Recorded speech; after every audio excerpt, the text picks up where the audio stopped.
Então vamos lá. O que compõe basicamente um exame oftalmológico? Primeira coisa que o oftalmologista faz quando uma pessoa chega ao consultório é medir a visão. Tudo que se faz em oftalmologia, a gente quer saber se o paciente melhorou, se o paciente está com uma baixa de visão, se eu fiz um tratamento, se eu dei algum medicamento. É claro, então, a medida da acuidade visual que a gente faz é o nosso controle de tudo que se faz.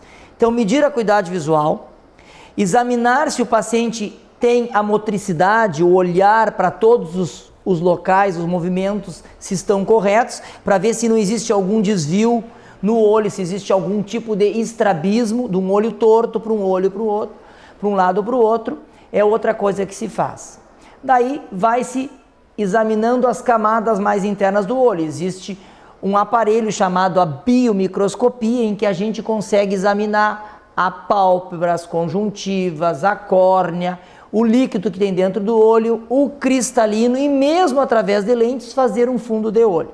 É um outro exame que compõe a rotina do exame oftalmológico. Daí nós vamos ver se o paciente tem algum grau. Se o paciente não está enxergando bem, nós passamos um aparelho chamado autorrefrator, que é geralmente aquele aparelho que encosta o queixo, que tem uma luzinha lá dentro, e que o aparelho automaticamente vai nos dar o grau que o paciente pressupostamente tem. Nem sempre aquele aparelho, o grau que dá ali é o grau que nós vamos prescrever. Existe um outro aparelho que é o refrator, onde a gente coloca e vai perguntando, é aquela bendita melhora ou piora para saber se o paciente realmente vai aceitar aquele grau. E nós vamos chegar ao grau que o paciente vai informar através da acuidade visual e que nós vamos prescrever esse óculos. Além disso, nós medimos a tonometria. A pressão do olho, é muito importante medir a pressão do olho e faz parte da rotina do exame oftalmológico. Existem diversas formas de medir a tonometria. Existem tonômetros de aplanação, existem tonômetros pneumáticos, existem tonômetros digitais que encostam no olho, tem vários tipos de tonômetros que pode-se chegar a medir a tonometria e ver a pressão do olho. Quando a pressão está aumentada, nós podemos ter uma doença chamada o glaucoma e que pode levar à cegueira porque vai lesando as fibras do nervo óptico lá no fundo do olho. E além disso, nós fizemos também o fundo de olho, que faz parte da rotina do oftalmologista, né? Do exame oftalmológico. Tem o fundo de olho direto, com aquele aparelhinho pequeno, ou se dilata e se faz uma oftalmoscopia mais completa, dependendo do caso. Se o paciente é diabético, se o paciente tem alguma doença sistêmica, se procura com outro aparelho que é o oftalmoscópio inocular indireto. Basicamente, dentro do exame oftalmológico de rotina, esses aparelhos que nós utilizamos. Bom, e em relação ao glaucoma,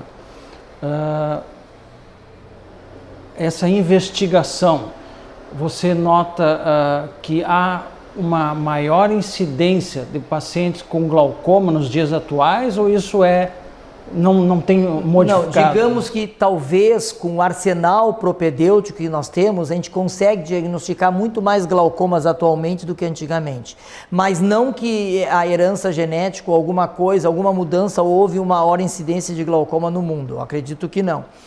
Quando se suspeita de um paciente, seja pela medida da pressão ou seja pela avaliação do nervo óptico, o que é o glaucoma? O glaucoma é uma doença sistêmica, é uma tríade onde a gente tem que ter alteração do nervo, alteração no campo de visão e alteração da pressão. Não obrigatoriamente, porque nós também temos glaucoma de pressão baixa, ou seja, a pressão pode estar dentro daqueles limites normais para a grande maioria da população e esses limites podem estar causando glaucoma para aquele paciente. Seria o glaucoma de baixa pressão.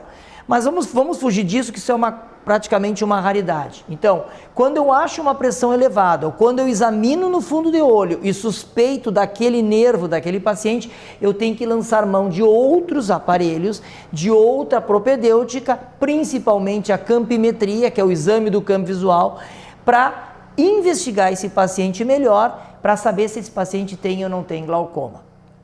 Claro que o glaucoma é uma doença progressiva e hereditária, então assim, não é porque eu fiz um exame que eu vou diagnosticar um paciente. Eu posso pegar um glaucoma bem inicial e que não tem alterações nesses exames e que eu tenho que acompanhar esse paciente, porque fatalmente, dependendo do quanto tiver essa pressão, ele vai acabar desenvolvendo essas alterações.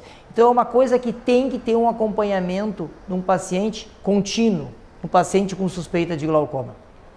Álvaro, uma coisa que seguidamente ocorrem os surtos, conjuntivite.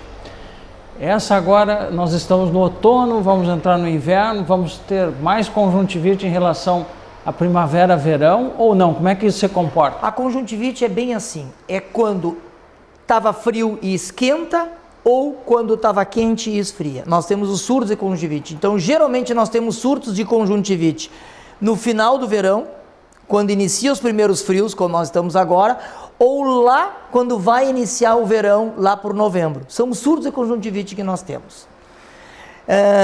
Nós temos conjuntivite bacterianas, nós temos conjuntivites viróticas, nós temos conjuntivites micóticas. O que mais que se vê, 80% das conjuntivites que nós temos são conjuntivites virais. Tá? É como se fosse uma gripe no olho. Então, baixou a imunidade daquele paciente, a conjuntivite se manifesta. O olho vermelho, um pouco de secreção.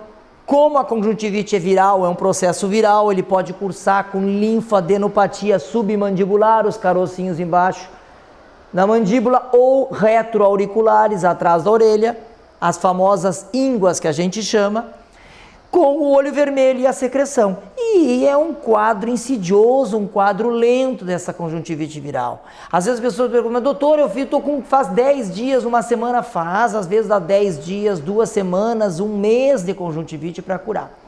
Eu sempre explico, é como se fosse uma gripe. Tem gente que tem gripe, só tem coriza, tem gente que tem gripe, espirra, tem gente que tem gripe, tem dor nos ossos, fica de cama. Então, todo tipo de gripe nós vamos ter na conjuntivite, mas mais violenta num ou menos violenta no outro.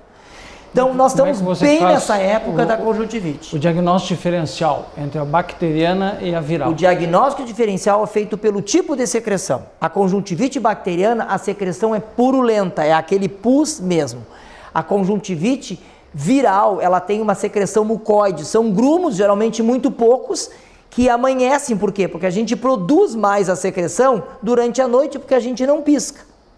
Então, geralmente a gente acorda com o olho pregado, com aquela secreção meia seca no canto do olho, porque não tem uma produção abundante de secreção como tem na conjuntivite bacteriana pelo pus. Muito bem, nós vamos para o terceiro bloco após esse intervalo e daí vamos entrar um pouco em tratamento dessas doenças oculares.